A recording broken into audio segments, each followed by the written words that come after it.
Saúdo a todos na paz do Senhor Jesus. Tito, capítulo 2, a partir do versículo número 11. Abra as Escrituras em Tito, capítulo 2. Epístola de Paulo a Tito, capítulo 2, a partir do versículo número 11. Novo Testamento, depois de 1 Timóteo, 2 Timóteo, Tito, antes de Filemão, de Hebreus, capítulo 2, a partir do versículo número 11. Quem achou, diga amém. Porquanto a graça de Deus se manifestou, trazendo a salvação a todos os homens, educando-nos para que, renegadas a impiedade e as paixões mundanas, vivamos no presente século sensata, justa e piedosamente, aguardando a bendita esperança e a manifestação do nosso grande Deus e Salvador, Cristo Jesus, o qual a si mesmo se deu por nós, a fim de remir-nos de toda iniquidade e purificar para si mesmo um povo exclusivamente seu, zeloso de boas obras. Versículo 15. Dize estas coisas, exorta e repreende também com toda a autoridade. Ninguém te despreze. Amém, irmãos? Meus queridos irmãos, baseado aqui nesse texto das Escrituras, eu gostaria de falar sobre a graça de Deus, o fundamento da vida santa. A graça de Deus como fundamento de uma vida santa. Geralmente, as cartas paulinas contêm duas coisas: teologia e a ética, a verdade e a moral, a doutrina cristã e a prática cristã, a ortodoxia e a conduta. E aqui na carta de Tito não é diferente. Paulo também traz esses dois conteúdos. Mas aqui no capítulo 2 ele começa primeiramente com o dever cristão, dos versículos 1 ao 10, da prática cristã, da conduta do cristão, da ética cristã. Para depois, a partir do versículo 11, ele fala da teologia cristã, da fundamentação da prática cristã. Então, quando Paulo escreve essa carta à igreja de Creta, pastoreada por Tito, ele ensina aí, a partir do versículo 1 ao 10, sobre as práticas éticas e morais de uma vida santa. Então surge a questão teológica. Como é possível que meros mortais, pecadores por natureza, tenham vida sã, uma vida santa. Paulo os exorta a uma vida de santidade, mas como é possível que pecadores tenham uma vida de santidade? Aí então, a partir do versículo 11, Paulo vem com a sustentação teológica. Ele vem mostrar como é possível pecadores terem uma vida santa, porque ele vai falar da causa que produz esta vida santa, que é a graça de Deus. Então, nessa noite, meus irmãos, eu vos convido para nós analisarmos aqui a fundamentação teológica de Paulo para uma vida santa. E nós vamos analisar essa teologia cristã de Paulo para uma ética cristã em 5 pontos, baseado aí em nosso texto que lemos. Primeiro é a manifestação da graça.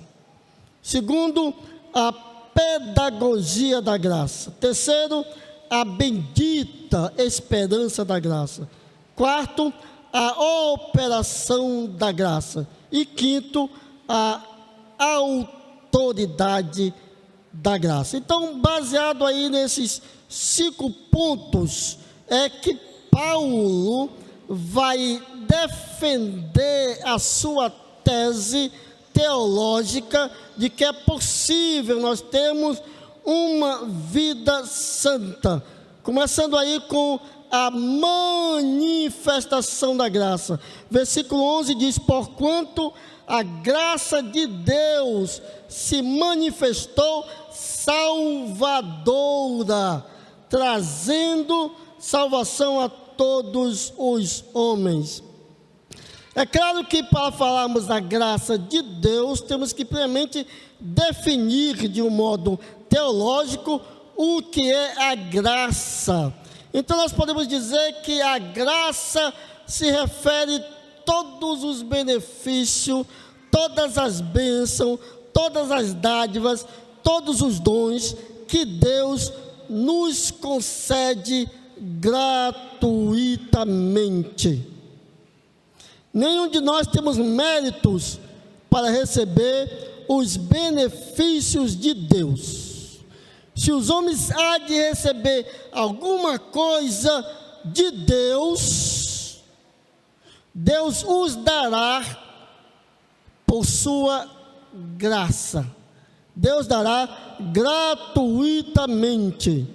Porque se Deus esperar algum retorno do homem, algum mérito da parte do homem, para depois ele abençoar o homem, ele sabe que ele jamais abençoará o homem. Então ele primeiro toma a iniciativa de nos abençoar, e essa bênção de Deus nos vem gratuitamente, de graça.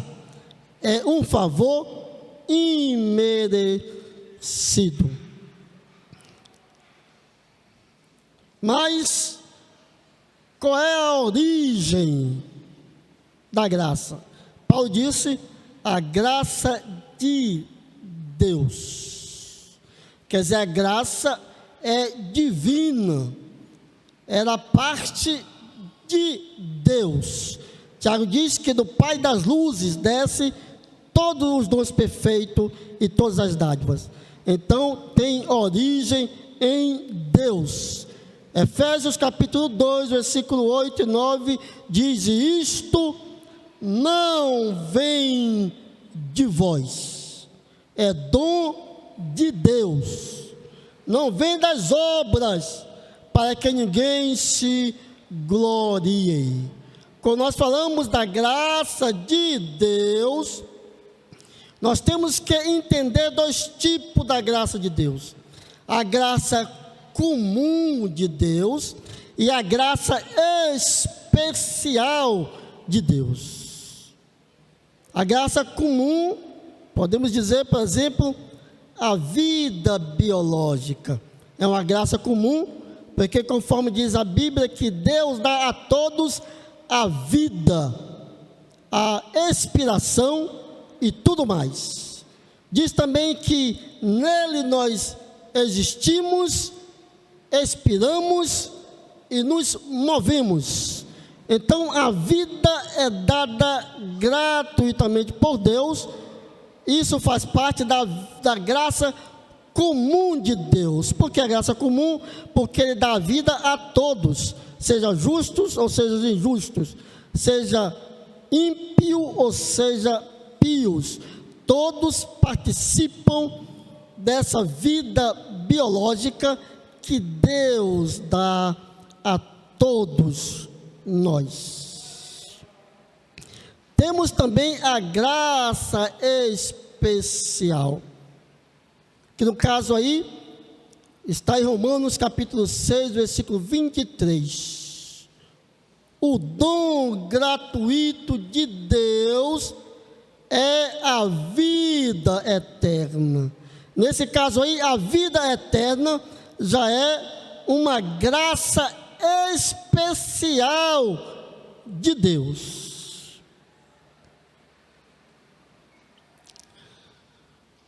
Ainda falando aí sobre o versículo 11, nós vamos ver qual é a natureza da graça. Paulo diz aí o texto que a graça de Deus se manifestou salvadora.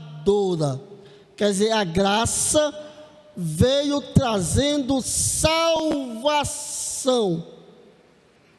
Então, que salvação é essa? É a vida eterna, um dom gratuito de Deus que é dado por sua graça. Mas quando essa graça salvífica, essa graça especial, esse dom gratuito se manifestou? Quando ela se manifestou? Porque a graça comum é dada a todos os homens desde o princípio do mundo. Mas quando Paulo diz aqui, a graça de Deus se manifestou, ele está se referindo à graça especial de Deus, essa graça que traz a vida eterna. E quando essa graça se manifestou? João capítulo 1, versículo 14, mostra quando a graça que traz a salvação se manifestou. E o Verbo se fez carne e habitou entre nós, e vimos a sua glória, como a glória do unigênito do Pai, cheio de graça e de verdade. E todos nós recebemos também da sua plenitude, graça sobre graça. Aí o versículo 17 diz: porque a lei foi dada por Moisés, a graça e a verdade vieram por Jesus Cristo. Então, quando se manifestou a graça salvadora de Deus? Quando Jesus Cristo veio ao mundo. Ele é a maior expressão da graça de Deus. É por isso que Romanos 6 e 23 diz: o dom gratuito de Deus é a vida eterna por Cristo Jesus. Aqui na carta de Paulo a Tito, capítulo 3, versículo 4, ele vai agora falar desta obra completa da graça, dessa salvação que a graça especial de Deus é capaz de produzir. Tito 3, a partir do versículo 4 diz: quando porém se manifestou a benignidade de Deus, nosso Salvador, e o seu amor para com todos. Note que aqui Paulo agora está clarificando a graça, dizendo que a graça é bondosa e a graça é amorosa. Versículo 5: não por obra de justiça praticada por nós, mas segundo sua misericórdia. Então a graça nos dá o que nós não merecemos, e a misericórdia, ela nos poupa daquilo que nós de fato merecemos. Ele nos salvou mediante o lavar regenerador e renovador do Espírito Santo, que Ele derramou sobre nós ricamente por meio de Jesus Cristo, nosso Salvador, a fim de que, justificados por graça, nos tornemos seus herdeiros, segundo a esperança da vida eterna. Então aí Paulo, ele descreve a obra completa da salvação, revelando aí a natureza da graça, que ela veio nos salvar por meio de Jesus Cristo. E qual a extensão da graça? Paulo vai dizer: a graça se manifestou salvadora a todos os homens. Quer dizer, a graça veio para salvar a todos, sem distinção, de todas as classes, de todos os gêneros, de todas as raças, seja judeus, seja gentios, seja pobres ou seja ricos, seja doutos ou seja indoutos, seja adultos ou sejam crianças, sejam velhos ou sejam jovens. A graça veio salvar a todos os homens e a cada um. Então a graça de Deus está derramada para atingir todas as pessoas. Ela é abundante para alcançar a todos. Porém, Efésios 2:8 diz: porque pela graça sois salvos por meio da fé. Então a graça salva a todos. A graça é suficiente para salvar a todos os homens, mas é eficiente apenas para salvar aqueles que têm fé. É por isso que é uma graça especial de Deus, porque apenas aqueles que têm fé são beneficiados da graça de Deus.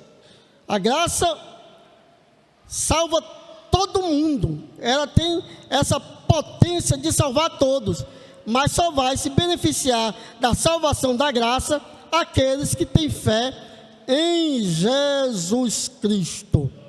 Então não é uma salvação por meio do universalismo, não é a salvação por meio da fé. Romanos 3:24 diz: tendo justificado gratuitamente por sua graça. A graça de Deus justifica gratuitamente a todos, mas Romanos 5:1 vai dizer: justificados pela fé. A graça de Deus justifica a todos, ponto. Aqueles que têm fé em Jesus Cristo. É de graça, mas para usufruir precisa ter fé. Então não é a graça de Deus que está limitada. A graça de Deus é ilimitada. Mas são os homens que, ao resistir à graça e não exercer a fé, que ficam abandonados, ficam excluídos da graça de Deus. Então esse é o primeiro ponto, a manifestação da graça. Vimos o que é graça, vimos a natureza da graça, vimos a extensão da graça, vimos a origem da graça. Agora nós vamos ver aí o segundo ponto aí, que é a pedagogia da graça. Tito capítulo 2, versículo 12, Paulo diz: educando-nos para que, renegadas a impiedade e as paixões mundanas, vivamos no presente século sensata, justa e piedosamente. Essa palavra aí, educando-nos, no grego é pedagogia, né? Mas o nosso português não tem como conjugar a palavra pedagogia, porque para nós a palavra pedagogia não é um verbo, é apenas um substantivo. Mas no grego, pedagogia, tanto é um verbo como um substantivo. É por isso que nós usamos então a palavra educação, porque para nós educação tanto é substantivo, como também nós podemos conjugar. Então a graça, ela nos educa. A graça, ela tem a sua pedagogia. Então, mas é interessante que também Paulo, ele vai dizer, em Gálatas capítulo 3, versículo 24 e 25, que a lei também tem a sua pedagogia. A graça tem a sua pedagogia, mas a lei também tem a sua pedagogia. Assim está escrito em Gálatas 3, 24 e 25. Assim a lei se tornou nosso pedagogo até Cristo, para que fôssemos justificados pela fé. Chegada, porém, a fé, não estamos mais sob pedagogo. Então aí seriam então dois professores.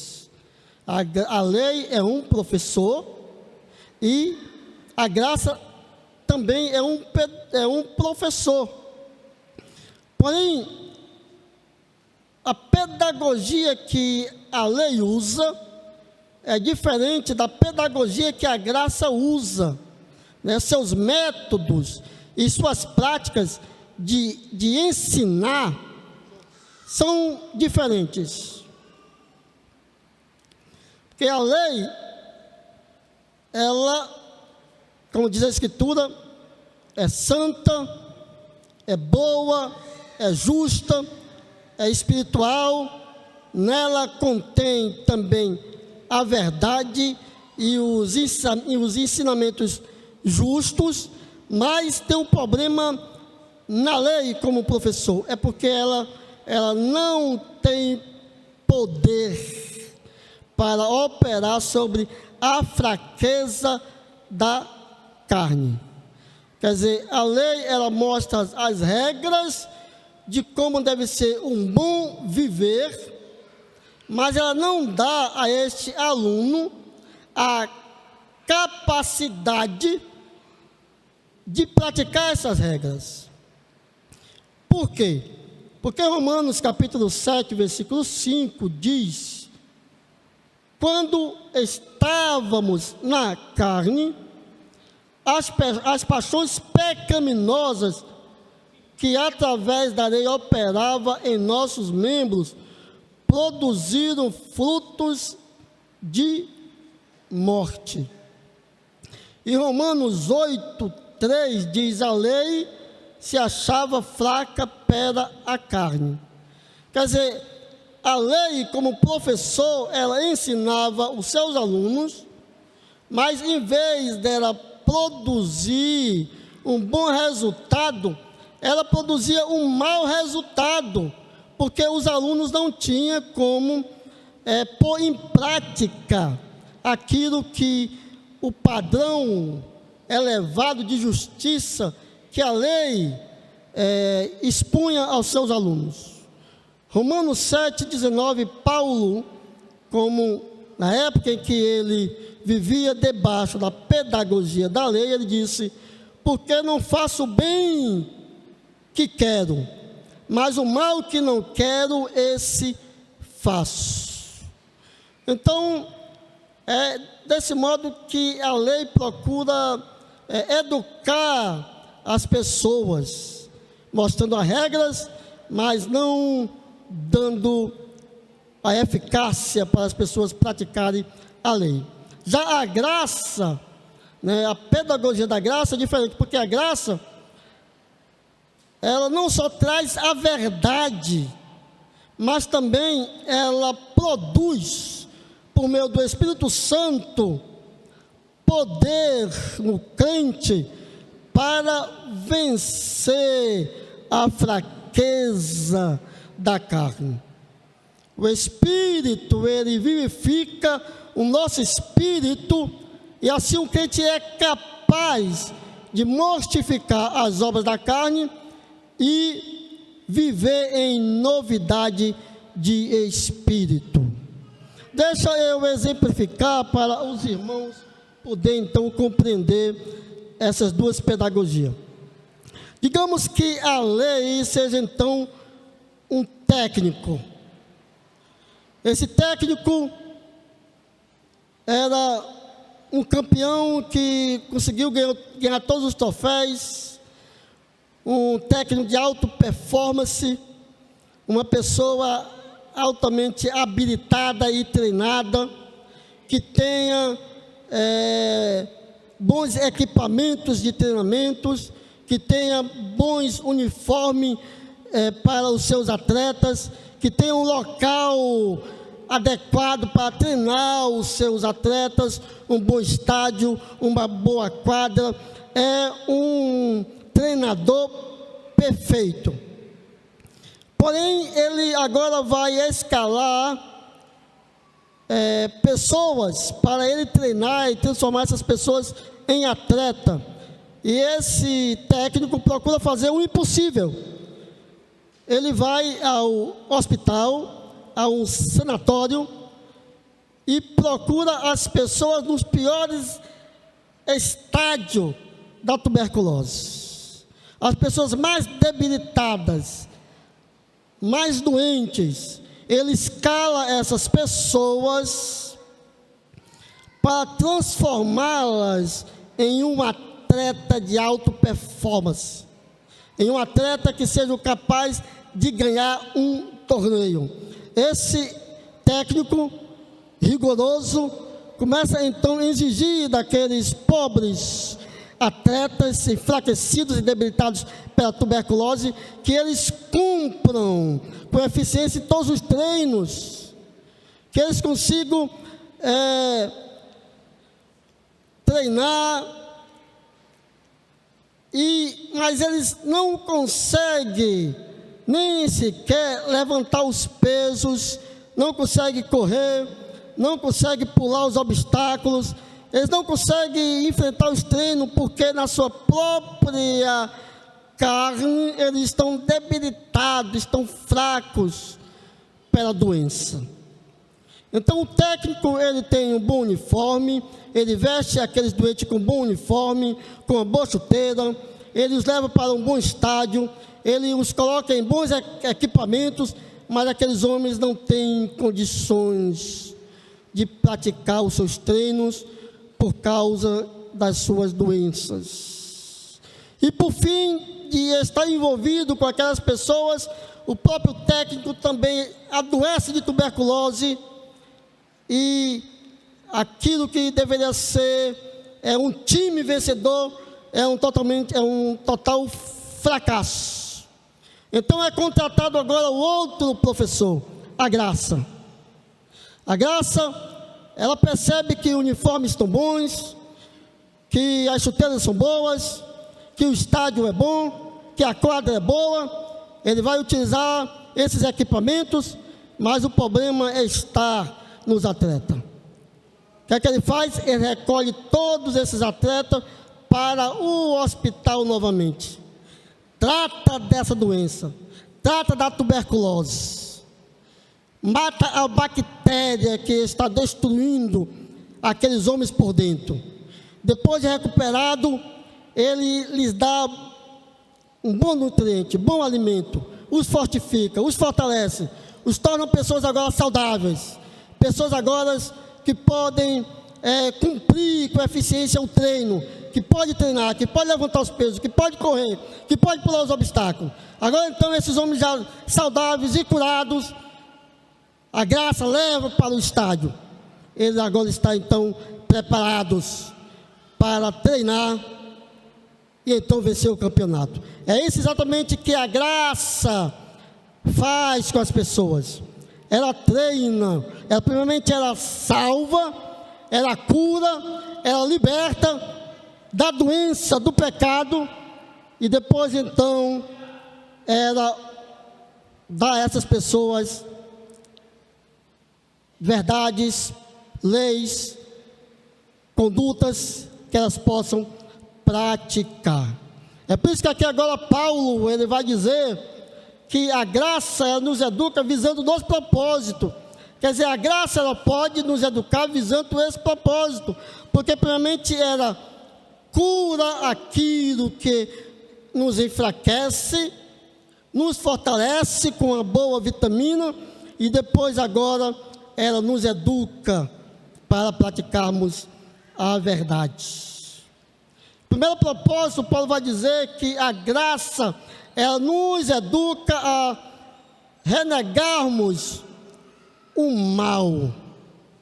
O mal aí seria então a impiedade e as paixões mundanas. Então a graça, ela nos educa para a gente renegar o mal, e ela nos educa para a gente praticarmos o bem, que é o que Paulo aí vai dizer. O mal, ele chamando de impiedade e as paixões. E no caso da impiedade, a impiedade seria então aí uma vida sem piedade, uma vida que tenha um falso conceito de Deus. Porque o conceito que nós temos da religião, o conceito que nós temos de Deus, é o que vai então influenciar na nossa vida.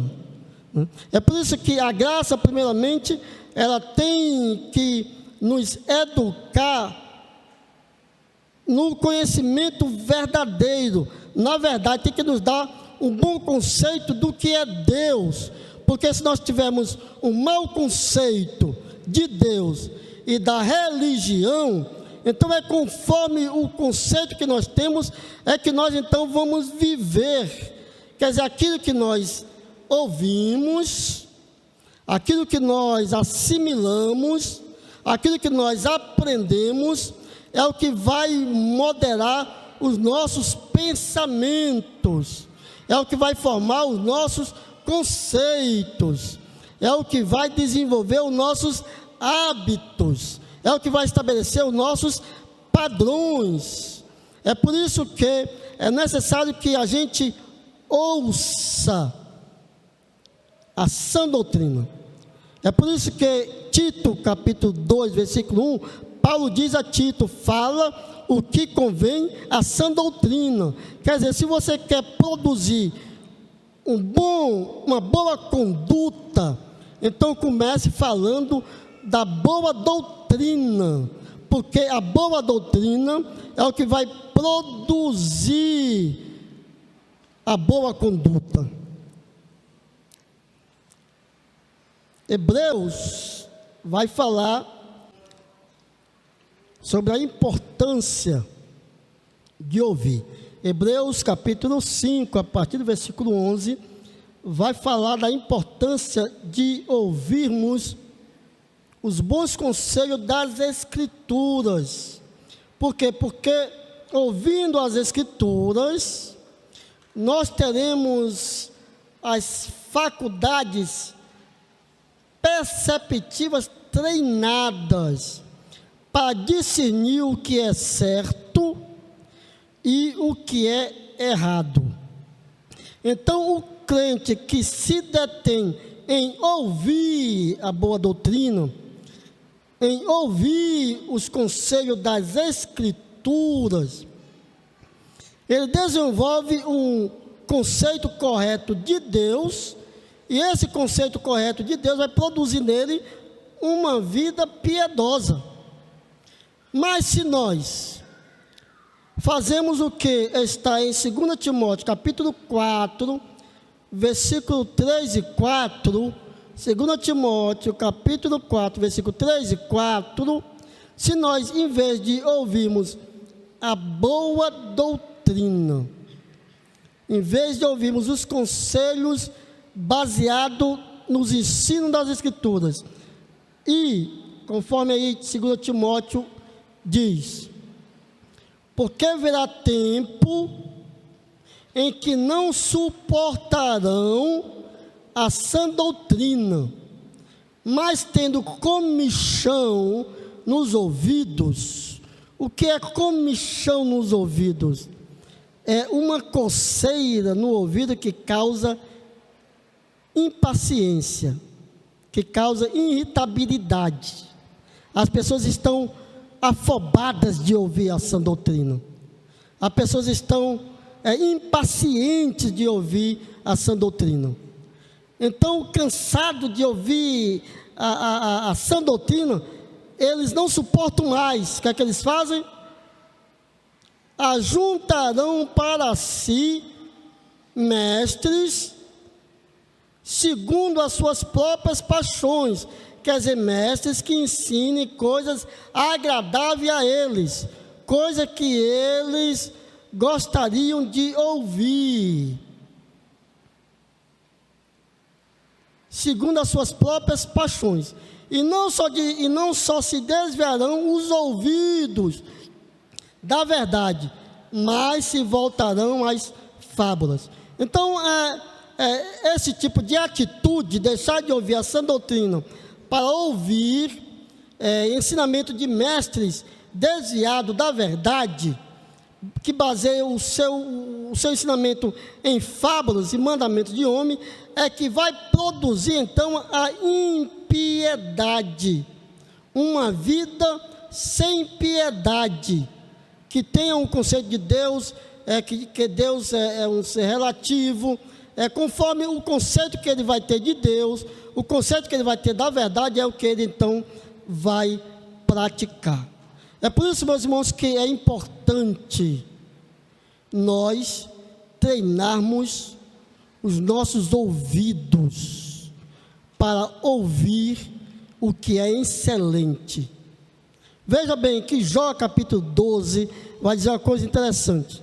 Jó capítulo 12, versículo 11, diz assim: assim como eu posso perceber se uma comida é gostosa ou não com meu paladar, meus ouvidos me dizem se suas palavras são verdadeiras e falsas. Em Jó capítulo 34, versículo 3 e 4, aqui já é Eliúde dizendo: nós homens somos capazes de escolher aquilo que queremos ouvir, tal como escolhemos as comidas que achamos gostosas. Por isso devemos descobrir o que é bom e seguir aquilo que é justo. Mas isso só é possível quando você tem um ouvido aguçado pelas Escrituras. Mas em vez de você encher o coração das Escrituras e encher com bobagem, com coisas que não edificam, com coisas que não trazem proveito, de ler livros e revistas que não produzem edificação, então você vai ter um ouvido que não vai saber discernir a verdade da mentira, o certo do erro, e você então engole toda a porcaria sem discernir e acaba produzindo maus hábitos na vida cristã e tendo uma mal conduta, porque você não se alimentou das Escrituras. Então Paulo diz assim: evite a má teologia, evite o mau ensinamento. E agora ele vai dizer também: renegue as paixões mundanas, quer dizer, renegue a falsa ética, um estilo de vida baseado em paixões mundanas. Se você ouviu a teologia falsa, isso vai produzir em você uma ética falsa. Mas aí Paulo está dizendo: ó, aí, rejeite o falso ensino. Ele dizia isso porque a igreja de Creto estava cheio de falsos ensinadores, falsos mestres. E Paulo enviou Tito àquela igreja exatamente para lidar com esses homens, para colocar a igreja em ordem e para fazer calar esses falsos mestres. Então Paulo está dizendo, se vocês continuarem ouvindo esses falsos mestres, vocês também vão produzir uma ética falsa. Certo, meus irmãos? Então, é possível nós termos doutrinas ortodoxas e falta de ética na igreja, uma falta de moral. É possível as pessoas ouvirem uma boa doutrina, mas por não praticarem aquilo que está ouvindo, nós estamos produzindo uma igreja carnal. Também é possível nós termos uma falsa moral sem termos uma ortodoxia certa, um ensinamento correto. Nesse caso aí, então, nós estamos produzindo uma igreja hipócrita. Mas para produzirmos uma igreja saudável, nós temos que ter a conexão, a união entre o ensinamento saudável e a prática saudável. Porque a teologia saudável vai produzir a ética saudável. A verdade vai produzir a moral verdadeira. Por isso que Paulo está dizendo, olha, rejeite a falsa ética. E a graça, ela nos ensina a rejeitar. E o segundo propósito aí é que a graça, ela nos ensina a praticar o bem. Quer dizer, ela nos educa a rejeitar o mal, que seria então aí a falsa teologia e a falsa ética, e nos ensina agora a praticar o bem. Que praticar o bem aí, Paulo vai chamar então de uma vida de modo sensato, justo e piedoso. Então aqui Paulo ele vai descrever as 3 áreas da nossa vida, certo? Os nossos 3 relacionamentos. A graça nos educa a termos uma boa relação nas 3 áreas da nossa vida. Quando ele diz viver de modo sensato, aí vai descrever o correto relacionamento consigo mesmo, com nós mesmos. Quer dizer, porque o que é sensatez? Sensatez traz a ideia de prudência, bom senso, juízo, autocontrole, moderação. É ter seus impulsos, instintos, ações e reações sob controle. Então, para termos uma relação boa conosco, nós temos que saber nos controlar nossos impulsos, para a gente evitar, por exemplo, por que eu falei aquilo, por que eu agi daquele modo. Então, para evitarmos problemas na vida, para evitarmos confusão na vida, crise em nossas vidas, nós temos que nos controlar nossa fala, controlar nossos pensamentos, controlar nossas ações. Não podemos falar tudo aquilo que a gente deseja, não podemos falar tudo aquilo que a gente pensa, tudo aquilo que a gente quer. Nós temos que nos controlar. Então a sensatez nos ensina a nos relacionar conosco, com nossos próprios instintos. Já o que Paulo vai chamar aí de modo justo, descreve o correto relacionamento com o próximo. Quer dizer, viver de modo justo é demonstrar integridade no trato das pessoas. Quer dizer, precisamos ter um caráter justo. Para nós podermos desenvolver bons relacionamentos, nós teremos que ter um caráter transformados. Paulo ele vai ensinar aí, dos versículos 1 ao 10, os crentes de Creta a terem bons relacionamentos uns com os outros. Ele vai ensinar aqueles crentes a serem temperantes, respeitáveis, sensatos, prudentes, amorosos, bondosos, honestos, humildes, moderados, obedientes, fiéis, para terem bons relacionamentos na família, na igreja, no trabalho e na sociedade.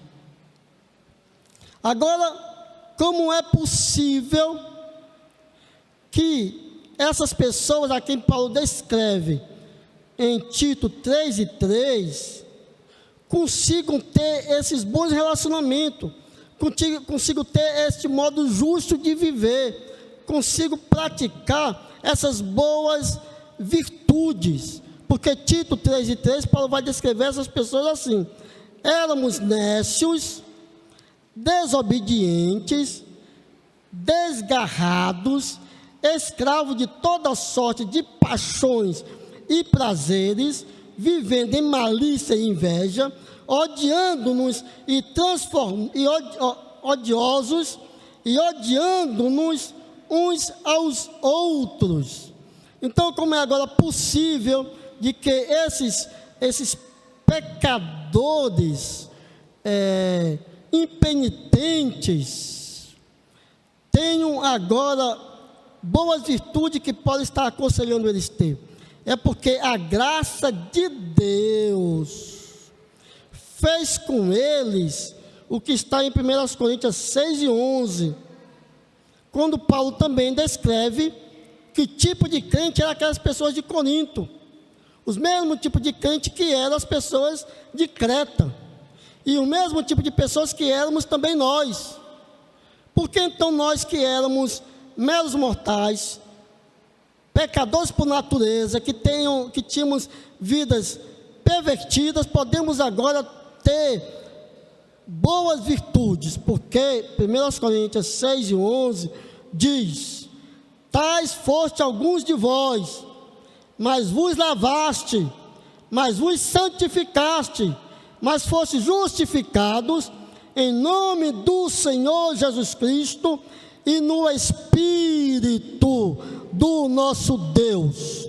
É porque antes da graça nos educar com as suas boas virtudes, com a vida justa, ela primeiramente lavou o nosso coração, quanto mais o nosso coração obstinado, quebrou-nos o nosso espírito endurecido e produziu em nós um coração novo, um espírito novo, um espírito regenerado, renovado pelo Espírito Santo. E uma vez você agora renovado, regenerado, purificado, pode viver uma vida justa e estabelecer bons relacionamentos em casa, na igreja, na sociedade, no trabalho e na escola.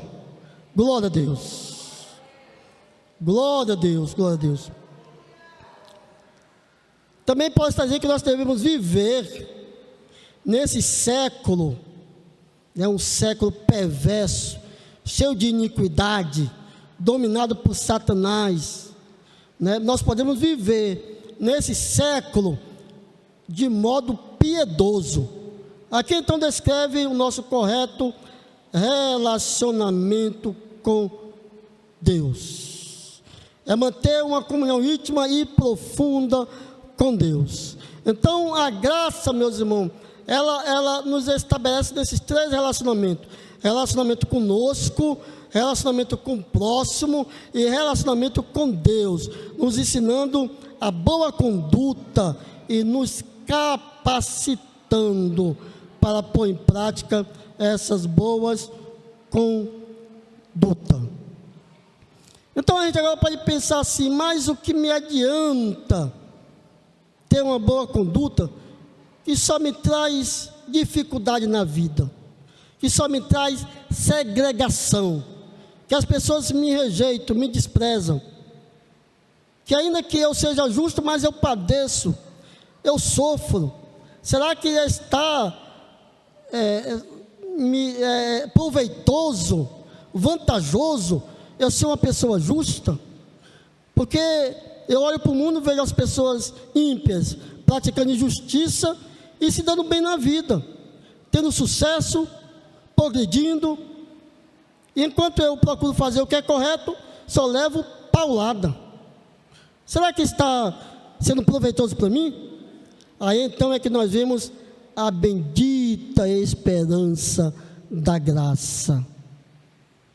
A graça, ela não só nos ensina a viver uma vida que agrade a Deus, mas também ela está nos preparando para um futuro cheio de glória. É o que está no versículo 13: aguardando a bendita esperança e a manifestação da glória do nosso grande Deus e Salvador, Cristo Jesus. Quer dizer, a graça nos faz aguardar uma bendita esperança. A nossa esperança não está nas coisas deste mundo, mas nossa esperança está no futuro que nós aguardamos. E o que é que nós aguardamos? A manifestação da glória de Jesus Cristo. Quer dizer, a graça nos conduz a um fim glorioso. Diz Pedro: quando se manifestar o sumo pastor, recebereis a imarcessível coroa de glória.